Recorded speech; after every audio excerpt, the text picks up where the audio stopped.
അപ്പോൾ നമ്മൾ നാട്ടിൽ നിന്ന് വന്ന MBA-ക്കാരും MSW-ക്കാരും ഒക്കെ ഇവിടെ ഹോട്ടലിൽ പണിയെടുക്കുന്നുണ്ട്. 3 വർഷം ഏഷ്യാനെറ്റ് വർക്ക് ചെയ്തിട്ടുണ്ട്. എന്നെ ജോലിക്ക് എടുത്തോ, ഞാൻ അങ്ങ് പൊളിക്കും. Hello friends, welcome to my channel. അപ്പോൾ എല്ലാവരും സുഖമായിട്ടിരിക്കുന്നു വിചാരിക്കുന്നു. നമ്മളും ഇവിടെ സുഖമായിട്ടിരിക്കുന്നു. ഞാൻ പ്രിജി. ഞങ്ങൾ കാനഡയിലെ ഒണ്ടാരിയോ എന്ന് പറയുന്ന പ്രൊവിൻസിലാണ്. നമ്മുടെ ലാസ്റ്റ് വ്ലോഗിനൊക്കെ നല്ല റെസ്പോൺസ് കിട്ടി, ഒത്തിരി സന്തോഷം. പിന്നെ നമ്മുടെ ബ്ലോഗിന് ലൈക്ക് തരാനും കമൻറ്റ് ചെയ്യാനും ഒക്കെ ഒത്തിരി പേര് സമയം കണ്ടെത്തി. അതിനൊക്കെ ഒരു ബിഗ് താങ്ക്സ്. MBA-ക്കാരും MSW-ക്കാരും 2-3 വർഷം നാട്ടിൽ വർക്ക് എക്സ്പീരിയൻസ് ഉള്ളവർ ഇവിടെ വന്ന് ഹോട്ടലിൽ പണിയെടുക്കുക. പാർട്ട് ടൈം അല്ല, ഫുൾ ടൈം. ഇവിടെ അതൊരു കുറച്ചിലാണോ എന്ന് ചോദിച്ചാൽ അല്ല. നാട്ടിൽ നമ്മൾ MSW, MBA ഇതൊക്കെ പഠിക്കുന്നത് എന്തിനാ? ഒരു കോർപ്പറേറ്റ് വേൾഡ് ജോലി ചെയ്യാൻ വേണ്ടിയിട്ടാണ്, അല്ലേ? ലോകത്ത് എവിടെയാണെങ്കിലും മാസ്റ്റേഴ്സ് എടുത്തവരെല്ലാം സമ്മതിക്കും, ഇല്ലേ? അപ്പം നിങ്ങൾക്ക് നാട്ടിൽ നിന്നുകൂടെ എന്നൊരു ചോദ്യം എല്ലാവരും ചോദിക്കും. ഇപ്പം നമ്മളിവിടെ കേരള റെസ്റ്റോറൻറ്റിൽ മീറ്റ് ചെയ്ത ആൾ MBA കഴിഞ്ഞ് 3 വർഷം കൊച്ചിയിലൊരു ഇൻഷുറൻസ് കമ്പനി വർക്ക് ചെയ്യുമായിരുന്നു. ഇവിടെ വന്നിട്ട് ഇപ്പോൾ 2 വർഷമായി. മാക്സിമം ജോലിയൊക്കെ സെർച്ച് ചെയ്തു പുള്ളിയുടെ ഫീൽഡിൽ, പക്ഷേ എങ്കിൽ ഒന്നും അങ്ങോട്ട് ശരിയായിട്ടില്ല. അപ്പോൾ പാർട്ട് ടൈമായിട്ട് തുടങ്ങിയ ആ ഒരു ഹോട്ടൽ ജോലി ഇപ്പോൾ അത് ഫുൾ ടൈമായിട്ടിരിക്കുക. പുള്ളി ഒറ്റയ്ക്കുമല്ല, ഫാമിലിയും കൊണ്ട് കൂടെ. പിന്നെ ഈ MSW കഴിഞ്ഞ വ്യക്തി നമ്മുടെ കോട്ടയത്ത് ഒരു ഹോസ്പിറ്റലിൽ വർക്ക് ചെയ്യുമായിരുന്നു 2 ഇയേഴ്സ്. അപ്പോൾ വർക്ക് എക്സ്പീരിയൻസ് ഉള്ളവരാണ്. അപ്പോൾ എന്തുകൊണ്ടാണ് ഇങ്ങനെയെന്ന് ചോദിച്ചാൽ പല റീസൺസ് ഉണ്ട് ഇതിന്. ഇപ്പം ജോബ് ഓപ്പർച്യൂണിറ്റികൾ കുറവാണ്, അതൊരു വലിയ സത്യം. ഇനിയിപ്പം ഏത് ഫീൽഡിലാണെങ്കിലും ഒരു ജോബ് ഓപ്പണിംഗ് വന്നാൽ തന്നെ അത് ഹൈലി കോമ്പറ്റീറ്റീവ് ആണ്. ഇവിടെ കാനഡയിൽ ഒരു ജോബ് ഇൻ്റർവ്യൂവിന് നിങ്ങൾ മത്സരിക്കുന്നത് ഒരു ഇന്ത്യക്കാരൻ്റെ കൂടോ ഒരു മലയാളിയുടെ കൂടോ മാത്രമല്ല. ഈ ലോകത്തിൻ്റെ പല ഭാഗത്തുനിന്ന് ഇവിടെ വന്നിട്ടുള്ള ഹൈലി കോമ്പറ്റീറ്റീവ് ആൻഡ് സ്കിൽഡ് ആൾക്കാരുടെ കൂടെ. അപ്പം നമ്മുടെ ആ കോമ്പറ്റീഷൻ്റെ റേഞ്ച് കൂടുകയാണ്. അപ്പോൾ ഈ ഏറ്റുമുട്ടുന്നവരുടെ എണ്ണവും ശക്തിയും കൂടുമ്പം നമ്മളും പേഴ്സണലി അതേപോലെ കോമ്പറ്റീറ്റീവ് ആയിരിക്കണം നമ്മുടെ ഫീൽഡിൽ. നമ്മുടെ പഠിത്തം വിട്ട് വേറൊരു ജോലി ചെയ്യാൻ പറ്റാത്തതുകൊണ്ട് ചിലപ്പോൾ അവരൊക്കെ ഒരാളുടെ സാലറിയിൽ തട്ടിയും മുട്ടിയും ജീവിക്കുന്ന ഫാമിലിയുണ്ട്. നമുക്കറിയാവുന്ന ഒരാളെ നമ്മൾ ഒരു ജോലിക്ക് റെഫർ ചെയ്തായിരുന്നു. അപ്പം നമുക്ക് ആൾക്ക് ജോലി കിട്ടിയില്ല.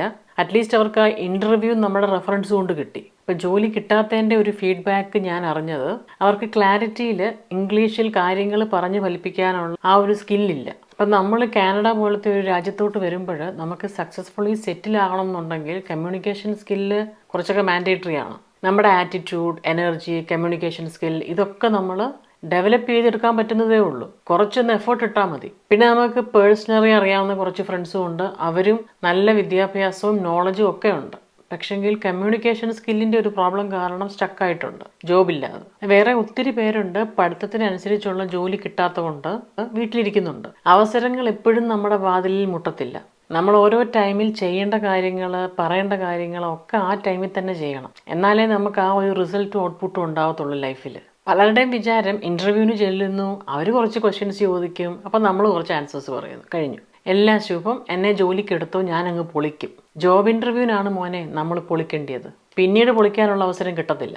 അപ്പോൾ ഇങ്ങനെ ഒരു കോമ്പറ്റീറ്റീവ് വേൾഡിൽ നമ്മൾ ജീവിക്കുമ്പം നമ്മൾ എപ്പോഴും പ്രിപ്പയർഡ് ആയിരിക്കണം. ചുമ്മാ കൈ വീശി പോയിട്ട് ഒരു കാര്യവുമില്ല. നമുക്ക് പറയേണ്ട ആൻസേഴ്സൊക്കെ നമ്മൾ നേരത്തെ പ്രാക്ടീസ് ചെയ്യണം.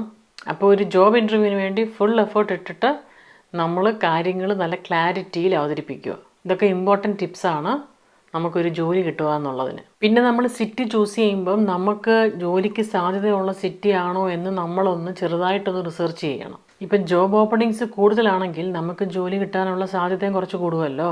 അപ്പം നമ്മൾ സെലക്ട് ചെയ്യുന്ന സിറ്റി, പ്രോവിൻസ് ഇതൊക്കെ നമ്മുടെ കരിയറിനെ കുറച്ചൊക്കെ ബൂസ്റ്റപ്പ് ചെയ്യുന്നതായിരിക്കണം. എബോവ് ഓൾ ദൈവത്തിൻ്റെ അനുഗ്രഹം, നമുക്ക് ജോലി കിട്ടണം എന്നുള്ള അതിയായ ആഗ്രഹം, ഇതൊക്കെയാണ് നമ്മളെ മുമ്പോട്ട് നയിക്കുന്നത്. കേരളത്തിലൊരു ജോബ് ഇൻ്റർവ്യൂവിന് പോകുമ്പോൾ നിങ്ങൾ 99% മത്സരിക്കുന്നത് മറ്റ് മലയാളികളോട് തന്നെ ആയിരിക്കും. ഇനിയിപ്പോൾ നിങ്ങൾ ബാംഗ്ലൂരിലൊരു ജോബ് ഇൻ്റർവ്യൂവിന് പോവുകയാണെങ്കിൽ ഇന്ത്യയിലെ പല സ്റ്റേറ്റ്സിൽ നിന്നുള്ള ആൾക്കാരുമായിട്ടായിരിക്കും നിങ്ങളുടെ കോമ്പറ്റീഷൻ. ഇതിപ്പം രാജ്യം വിട്ടുള്ള കളിയാണ്. അപ്പോൾ എല്ലാവരും അവരവരുടെ കൺട്രിയിൽ നിന്ന് ഇങ്ങോട്ട് പറിച്ച് മാറ്റപ്പെടാൻ ശ്രമിക്കുമ്പം എല്ലാവരും അവരുടെ സ്കിൽസ് ഡെവലപ്പ് ചെയ്യാനും എത്രത്തോളം കോമ്പറ്റീറ്റീവ് ആകാമോ, എത്രത്തോളം കാര്യങ്ങൾ കയ്യിൽ പിടിച്ചെടുക്കാൻ പറ്റുമോ, ഇതൊക്കെ ആയിരിക്കും നോക്കുന്നത്. ഒരാളിവിടെ PR ആയിട്ട് വന്നിട്ട് ജോലി കിട്ടാത്തപ്പം പുള്ളിക്കാരിക്ക് അതുകൊണ്ടാണ് എന്നുള്ള റീസൺ സ്വന്തമായിട്ട് മനസ്സിലാക്കുന്നില്ല. അപ്പം പുള്ളിക്കാരി പറയുന്നത്, ഞാൻ MA മലയാളം റാങ്ക് ഹോൾഡറാ, ഏഷ്യാനെറ്റ് വർക്ക് ചെയ്തിട്ടുണ്ട്, മലയാള മനോരമ വർക്ക് ചെയ്തിട്ടുണ്ട്. നമ്മൾ ആരെയും കുറ്റപ്പെടുത്തുകയോ താഴ്ത്തി പറയുകയോ അല്ല, കുറച്ച് പച്ചയായ സത്യങ്ങളായതല്ല.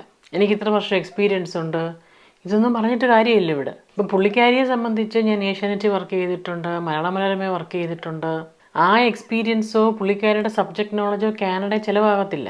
നമ്മുടെ സ്കിൽ സെറ്റ് നമ്മൾ തന്നെ ബൂസ്റ്റപ്പ് ചെയ്യണം. ഇവിടെ നമുക്ക് ഏത് ജോലിക്കും കുറച്ചൊക്കെ ഇംഗ്ലീഷിൽ കമ്മ്യൂണിക്കേറ്റ് ചെയ്യാൻ പറ്റണം. ഇവിടെ ഇപ്പം ജോബ് സെർച്ച് ചെയ്തവരെയോ ഇനി നമ്മുടെ നാട്ടിൽ നിന്ന് ഇങ്ങോട്ട് വന്ന് ഇനി ജോലി സെർച്ച് ചെയ്യാനുള്ളവരെ ഒന്നും നിരാശപ്പെടുത്തുന്നതല്ല. എല്ലാവരെയും കൊണ്ടും പറ്റും. നമ്മൾ പോസിറ്റീവായിട്ട് തിങ്ക് ചെയ്യുക, നല്ലപോലെ എഫേർട്ട് ഇടുക, വർക്ക് ചെയ്യുക. ഇതിൻ്റെ അർത്ഥം എല്ലാവർക്കും ജോലി കിട്ടുന്നില്ല എന്നല്ല. കുറച്ച് പേരുണ്ട്, അത് നമ്മൾ മനസ്സിലാക്കുക. അപ്പം നമ്മുടെ ആ ഒരു പോരായ്മകൾ മനസ്സിലാക്കി നമ്മൾ അതിനെ പോസിറ്റീവ് ആക്കുക. നമ്മുടെ പോരായ്മകളെ നമ്മൾ പോസിറ്റീവ് ആക്കുക. ഒത്തിരി ഫ്രണ്ട്സ് കമൻസിൽ കൂടെ സജഷൻസ് പറഞ്ഞു, ഡൗട്ട്സ് ചോദിച്ചു. അതൊക്കെ നമുക്ക് ഭയങ്കര നല്ല മോട്ടിവേഷൻ ആയിരുന്നു. അപ്പോൾ എല്ലാവർക്കും വീണ്ടും ഒത്തിരി സന്തോഷവും നന്ദിയും അറിയിക്കുന്നു. അപ്പോൾ ഇന്നത്തെ ഈ കൊച്ചു വ്ളോഗ് എല്ലാവർക്കും ഇഷ്ടപ്പെട്ടു എന്ന് വിചാരിക്കുന്നു. കുറച്ച് പേർക്കൊക്കെ യൂസ്ഫുൾ ആയെന്നും വിചാരിക്കുന്നു. വ്ളോഗ് ഇഷ്ടപ്പെട്ടിട്ടുണ്ടെങ്കിൽ ലൈക്ക് ചെയ്യാനും സബ്സ്ക്രൈബ് ചെയ്യാനും ഒന്നും മറക്കല്ലേ. അപ്പോൾ നമുക്ക് വീണ്ടും വേറെ വ്ളോഗിൽ കൂടെ കാണാം. ബൈ.